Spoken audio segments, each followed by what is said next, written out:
The presidential nominees in 1908 did not give their acceptance speeches at the conventions, as is the custom today. Bryan was officially notified of his nomination during August 12, 1908 ceremonies held on the north portico of the state capitol here in Lincoln. This photograph is of that event. There, Bryan accepted the nomination, outlined the platform on which he would run, arraigned the Republican Party and its platform, and I think the speech, according to the newspaper, was about 2 hours in the August sun. And you can see here that this is Norman Mack, the head of the Democratic National Committee, and he's holding the umbrella for Bryan, although there are other pictures showing Bryan speaking that doesn't have the umbrella. An interesting sidelight to this particular event, seated on the platform with the other dignitaries and forced to listen to Bryan attack his party, was Republican Governor of Nebraska, George L. Sheldon. That's Governor Sheldon right there. He doesn't have a smile on his face, as you can see. And of course, the governor, being a Republican, probably would have liked to have been elsewhere, but I think the protocol of the day sort of required him to be there, even if he didn't feel comfortable politically. That's Vice Presidential nominee John Kern. You can tell it's hot. He's wiping his brow. Or maybe he's just getting so bored with what Bryan's saying that he's starting to fall asleep. And I suppose Mrs. Bryan's in here somewhere, but I think she's probably obscured by other people. But it was a big crowd, and it was a big deal in Lincoln. They had flags and bunting all over the streets and bands and the whole ball of wax. Only after the notification here in Lincoln did the formal campaign for president begin, which had the benefit of limiting its duration to a little more than 2 months. Both candidates were imposing figures. Bryan was 48 years old in 1908 and robust at nearly 200 pounds. He had tremendous stamina and well deserved his reputation as a gifted public speaker. Willa Cather described him in 1900 as, quote, a big, well-planted man standing firmly on the soil as though he belonged there and were rooted to it, with powerful shoulders, exhilarating freedom of motion, and a smile that won him more votes than his logic ever did, end quote. Bryan's biographer, or principal biographer, Paulo Coletta, described Bryan as more a preacher and exhorter than as a politician and statesman. Nonetheless, Bryan was a master of stagecraft and drew enormous crowds in a day when political oratory was highly valued. Now, the Republican candidate, William Howard Taft, at 300 pounds or more, dwarfed Bryan physically and was slightly older. Taft was not a noted public speaker, and he hated campaigning.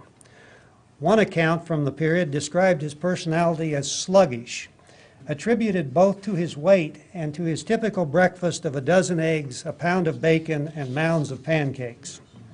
Yet he was Yale educated, an experienced jurist, and had performed well as civilian governor of the Philippines and as Secretary of War in Roosevelt's cabinet. Here the two are pictured together in a campaign postcard from 1908.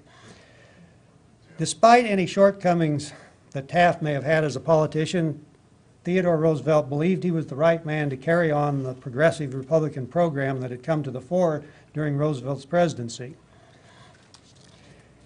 In pondering the attributes of the 1908 presidential candidates, it occurred to me that, like this year's presumptive nominees, the Democrat had the edge in personal charisma and speaking ability, was a voice for change in Washington, seemed in the best of health, and had assumed the mantle of spokesman on behalf of average Americans in opposing policies seeming to favor big business and the wealthy. The Republican candidate in 1908 represented the Washington establishment, lacked the energy and star power of his younger opponent, and his physical fitness for enduring the burdens of the presidency surely could have been questioned had obesity then been recognized as the serious health risk that it is today. In 1908, however, many voters were probably not as aware of the contrast between the nominees' physical attributes and personalities. Americans then had far less exposure to the candidates than they do now. The 1908 election represented an era of transition from campaigns in which the parties played the major role to those in which the candidates became the focal point. The parties concentrated on mobilizing pre-existing loyalties rather than making converts. Throughout most of the 19th century, the parties energized voters with rallies, torchlight parades, and political clubs. Here, for example, is a scene right here in Lincoln, a political rally which may very well be from the 1908 campaign with bands marching and banners flying and so forth. On election day, party discipline got the faithful to the polls. The parties controlled the election of U.S. senators, which were then done by the state legislatures, the selection of convention delegates, and the dispensation of political patronage. Most Americans voted their party ticket, and the individual who happened to be the nominee was secondary. This system produced high voter turnout. In 1908, for example, some 65% of eligible voters, which of course did not include women, cast ballots, far higher than in modern elections, although already dropping from even higher percentages characteristic of the 19th century. Bryan often told a story that illustrated the strength of party loyalty. While he was campaigning in a western state, a stranger approached and said, quote, "I have ridden 50 miles to hear you speak tonight. I have always read every speech of yours that I could get a hold of. I would ride 100 miles to hear you make a speech, and by gum, if I wasn't a Republican, I'd vote for you." End quote. Before radio, newsreels, and television, the electorate could form an impression of the candidates, and particularly their physical attributes, only from, say, photographs, from personal appearances that they made during their extensive campaign swings, newspaper accounts, and so forth. Despite Bryan's prodigious campaigning in 1908 and in his earlier races as well, many voters probably never saw or heard him speak in person. Those who were exposed to Bryan's political views through subscriptions to his Lincoln newspaper, The Commoner, or by reading his books and published speeches were probably already sympathetic to his cause. In fact, Bryan can be credited with initiating the personal presidential campaign in 1896, when he crisscrossed the country by train, traveling thousands of miles and giving hundreds of speeches. The Democratic Party could not compete financially with the Republicans in producing campaign literature or by bringing trainloads of voters to meet the candidates at home in what was called a front porch campaign. Because Bryan's energy and his oratorical gifts were the Democrats' greatest assets, Bryan took to the road.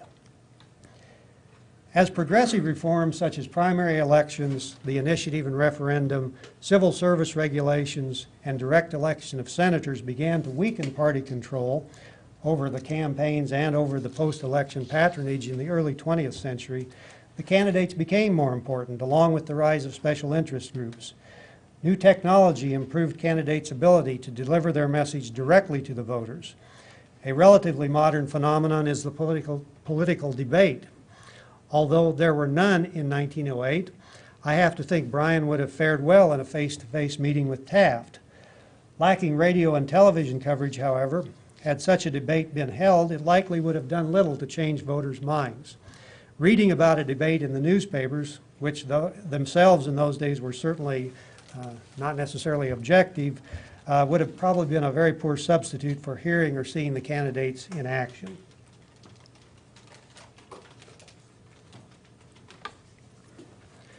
Bryan and Taft actually did meet face-to-face only once during the 1908 campaign, and that was at a nonpartisan event, the annual banquet of the Chicago Association of Commerce. The two men exchanged pleasantries during short, informal addresses, and Bryan was already seated on the platform when the audience saw Taft come in, and the paper described it as Taft's huge frame, quote, moving like a ship amongst tugs, slowly coming up the aisle. Taft did campaign here in Lincoln in late September 1908, and he made 5 speeches, but Bryan was not in town because he was out somewhere else campaigning.